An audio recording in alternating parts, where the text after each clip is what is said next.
Today on Diplomatic Insights, Nigeria launches regional partnership for democracy to initiate African democratic governance models. Ribadu leads delegation to the United States over Christian genocide allegations. Tuga asserts Nigeria's position at G20 anchored on national priorities. Hello and welcome to Diplomatic Insights. I am Oyebola.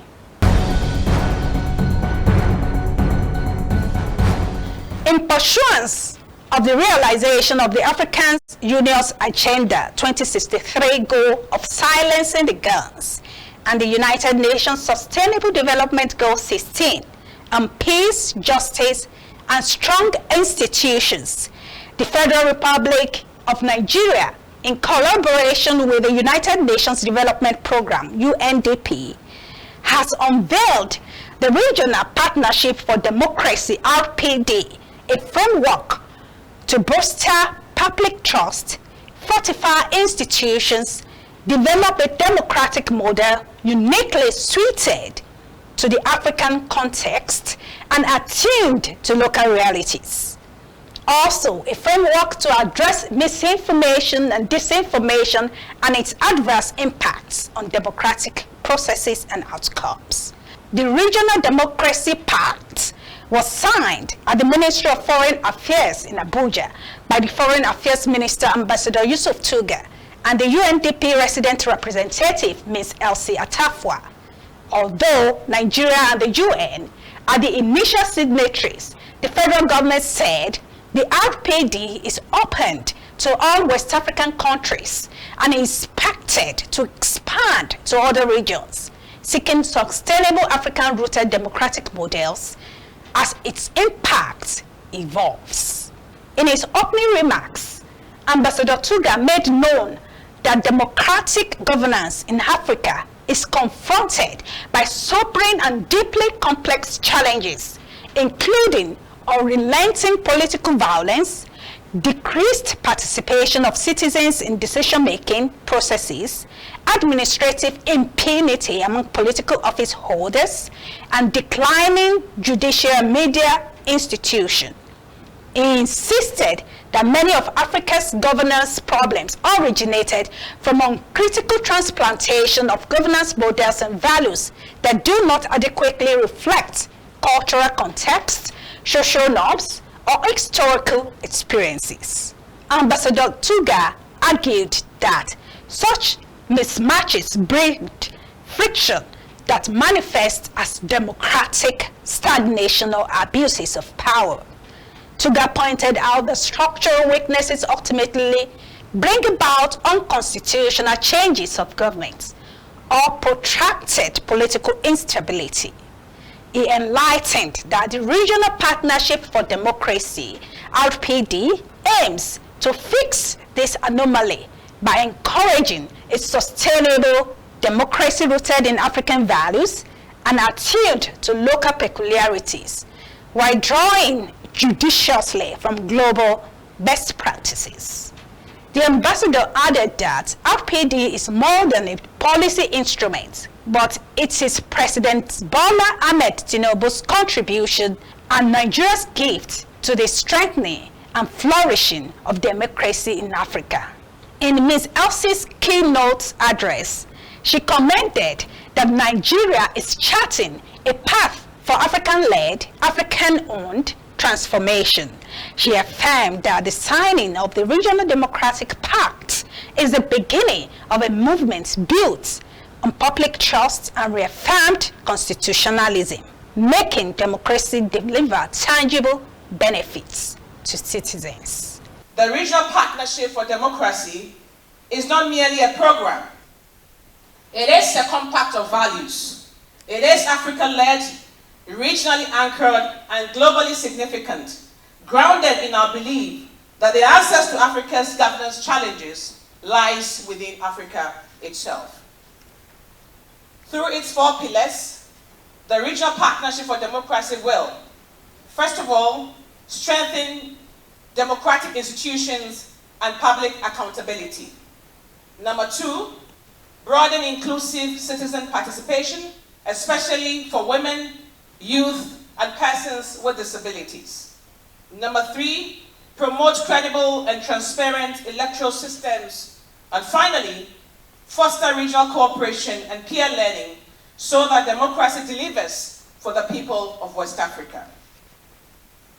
The RPD is designed to serve as a catalyst platform, transforming democratic ideals into practical tools, strengthening systems that deliver, and building confidence among citizens that governance can be inclusive, can be predictable, and can be just. Speaking at the event, Ambassador Abdel Fattah Musa, representing the President of ECOWAS Commission, Omar Halil Toure, acknowledged that the RPD is being launched at a very critical time in the ECOWAS region. He emphasized that the future of West Africa lies not in authoritarianism, but in strong and independent democratic institutions and accountable leadership that promotes the rule of law, social accountability, and safety and security of the population. It is being launched at a time when the social contract between the state and the citizenry is unraveling at the seams because of democracy as practiced in Africa and in our sub-region is notoriously thin on delivering on dividends, basic infrastructure and social safety net for the vulnerable, not to talk about safety and security. The ECOWAS Commission, therefore, sees this initiative, which is aimed at promoting inclusive, accountable, and resilient political systems across the region, as laudable as it has the potential to contribute to regional efforts in protecting democratic governance. The West African region is currently experiencing a disturbing spike in unconstitutional changes of government, and the Honorable Minister has already hinted at that, be it in the threat or absence of attempted and successful military coups, data, or unconstitutional maintenance of power by incumbents. An equally troubling but an emerging trend in the region has been a situation where, due to a combination of factors, key political parties and candidates are excluded from ongoing elections through judicial processes, thereby depriving elections of their competitiveness and denying the electorate real choices at the ballot box. Democracy is being challenged in Africa. We are acutely aware of those challenges, which is why, for Nigeria to continue to show the way, Mr. President believes that a strong domestic base in terms of economy and unity and cohesion is critical for whatever we do abroad. So we try to link our foreign policy to our national development aspirations such that a strong Nigeria will be in a better position to show leadership and direction and solidarity, not just in West Africa, but also in the continent entirely. And this also means that we have to deliver in terms of future of democracy in Africa on human security. The youths are no longer looking at the manner and shape of election. They want to see the outcome. How does democracy deliver on those basic needs of the African people? Ambassador Tuga mentioned that a major threat to democracy is misinformation and disinformation. He commented that for democracy to exist, there should be an agreement of what is true and what is not. Subverts democracy. So it's not ECOWAS or any other entity that is subverting democracy. It is misinformation and disinformation. There's a narrative that has been created about our region to say that the reason why we're having unconstitutional changes of government is because you have old, sit-tight leaders that refuse to leave and so on and so forth. That is not true. There was an unconstitutional change of government in Nigeria Republic. How old was the leader the president that was overthrown? How long had he served in office before the military coup? So we have to, we have to understand these sort of things, and we have to take ownership of some of these narratives that are projected about us, about our region, that are not true. And I think I gave an example also when I was speaking in the hall about two articles that I read in Washington Post. One was saying, look at what is happening in Africa. There are protests, the youth are up in arms because you have these sit-tight old leaders that, and you have a youthful population. They are fed up. And then there was another article about Mexico where equally there were protests, but they were framing it differently to say, oh no, it's just an agitation about other things, but not about the... So these sort of double standards that are projected, we need to... Nobody has ownership about democracy. And democracy, as I keep saying, is a process, it's not an event. In Africa, practice, it may not have been called democracy, but it's existed in our societies because we have a lot of egalitarian societies. We even have autochthonous societies, and different means of governing ourselves, of representation. So this is why we're saying that there needs to be this look inwards so that we adopt systems that are compatible with our values, with our value systems, and with what we're most comfortable with.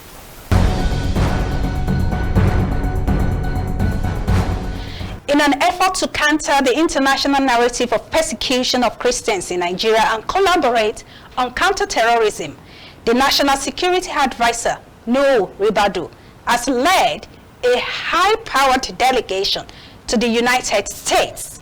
The delegation, including Ambassador Bianca Odumeku Ojuko, Minister of State for Foreign Affairs, Mr. Kayode Egbetokun, Inspector General of Police, Chief Lateef Olasunkanmi Fagbemi, Attorney General of the Federation, General Olufemi Olatunbosun Oluyede, Chief of Defense Staff, Lieutenant General EAP Ondendeye, Chief of Defense Intelligence, had a high-level meeting with United States Congressman Riley M. Moore. Moore announced on his official X handle that he had a frank, honest, and productive discussion on the alleged persecution of Christians and the ongoing terrorist threats in Nigeria. He emphasized the opportunities for strengthened cooperation and coordination between the United States and Nigeria to end the bloodshed. He urged the Nigerian government to accept the open hand of cooperation to put an end to the threats terrorist groups pose to the Nigerian population. The National Security Advisor-led delegation also had a high-level security meeting with the United States Secretary of War, Pete Hegseth. Secretary Hegseth disclosed in a statement shared via his X handle that the Department of War is working aggressively with Nigeria to end the persecution of Christians by jihadist terrorists. In a press release of the State House, shared via the X handle of Bayo Ononuga, Special Advisor, Information and Strategy to President Bola Tinubu, the presidency disclosed that in all the engagements of the Ribadu-led delegates in Washington, D.C., the allegations of genocide in Nigeria were refuted, and that the attacks on families and communities cut across religious and ethnic lines. The State House declared that the government of the United States has affirmed its readiness to deepen security cooperation with Nigeria, including enhanced intelligence support, expedited processing of defense equipment requests, and the potential provision of access defense articles to reinforce ongoing operations against terrorists and violent extremist groups. The Minister of Foreign Affairs, Ambassador Yusuf Metamatuga, said Nigeria's engagement at the G20 summit in South Africa aligns squarely with its national priorities and its vision for a fairer global economic order. He made this assertion on the sidelines of the summit, noting that Nigeria's engagement reflects its national priorities and its advocacy for justice, transparency, and shared prosperity within the global system. Representing President Bola Ahmed Tinubu at the third session of the 2025 G20 Leaders Summit in Johannesburg, Vice President Kashim Shettima emphasized that Nigeria's interventions were guided by commitment to equity, value creation, and dignity for African people. In a message to world leaders, President Tinubu called for debt sustainability and responsible mineral governance to be placed at the center of global discussions, insisting that these issues are essential to building a global economy that uplifts rather than exclude. He stressed that sustainable development cannot be achieved if nations remain trapped in circles of debt distress, or if mineral exploitation continues to replicate historical patterns of inequality. Let me at the outset express appreciation to His Excellency President Matameta Cyril Ramaphosa for the warm reception in this beautiful city of Johannesburg. May I further use this opportunity to congratulate him on the successes of the South Africa G20 presidency, including his purposeful leadership in steering the affairs of the group in a number of processes and negotiations which will culminate in a leader's declaration. Nigeria, as one of the invited guest countries of this year's G20 summit, commends the concerted efforts of the group in mobilizing action towards accelerated attainment of inclusive sustainable growth, where financing for development is guaranteed and no one or country is left behind. The theme of the Session 1 of the Leaders Summit, Inclusive and Sustainable Economic Growth, Leaving No One Behind, Building Our Economies, the Role of Trade, Financing for Development, and the Debt Burden, is apt and speaks to the challenges of developing countries. The current multilateral frameworks do not adequately reflect the realities of today's world. Many developing nations continue to face systematic barriers to economic growth, trade, and financial inclusivity. For trade to be truly inclusive, the G20 must take bold steps towards reforming the international financial architecture and global institutions. Only a more equitable and effective system can fairly manage global financial flows, address recurring debt crises, and respond to the needs of all nations, especially those in the global south. Africa cannot realize the positive paradigm shift we seek in its development trajectory without a collective resolve of the G20. Together, we must confront the persistent regional challenges before us, most notably the urgent need for sustainable financing to ensure effective implementation of our developmental priorities. Across many regions, rising debt burdens continue to constrain economic progress and transform local challenges into global vulnerabilities. Ensuring debt sustainability while responsibly leveraging critical minerals for inclusive and enduring development must remain central priorities for the G20. The G20 must, in the adoption of the Leaders' Declaration, take very seriously the need to advance policies that drive sustainable growth, promote financial inclusion, and tackle emerging risk. This includes support for indigenous production, export from Africa, and mechanism to enhance significant increase in FDI flows to the African region. Nigeria has in recent times demonstrated its readiness for both foreign direct and portfolio investments. This progress is driven in part by the fiscal policies introduced by the present administration, all aimed at enhancing the ease of doing business in Nigeria.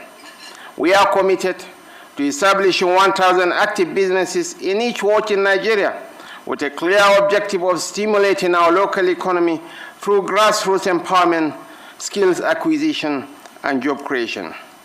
We commend the efforts of the World Trade Organization and its leadership for providing technical assistance to boost fair trade, including through the Women Exporters in the Digital Economy Fund launched in 2024. This initiative has provided grants and technical support to women entrepreneurs and strengthened their digital capabilities and access to global markets.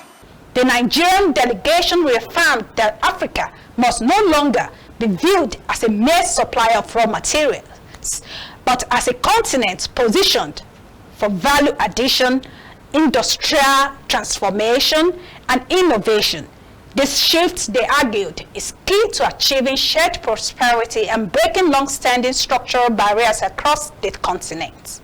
Ambassador Tuga further urged G20 leaders to support a global framework of fairness in the extraction and trade of critical minerals, insisting that resource-rich African communities must benefit from the industries built around their land. President Tinubu's message made clear that these minerals should drive Africa's industrialization development rather than entrench historical inequities.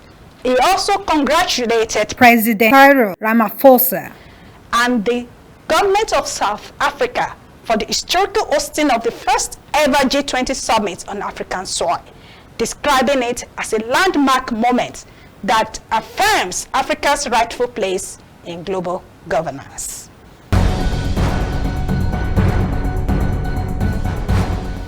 Thank you for joining us on Diplomatic Insights.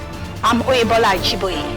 Stay informed, stay connected, and above all, stay diplomatic.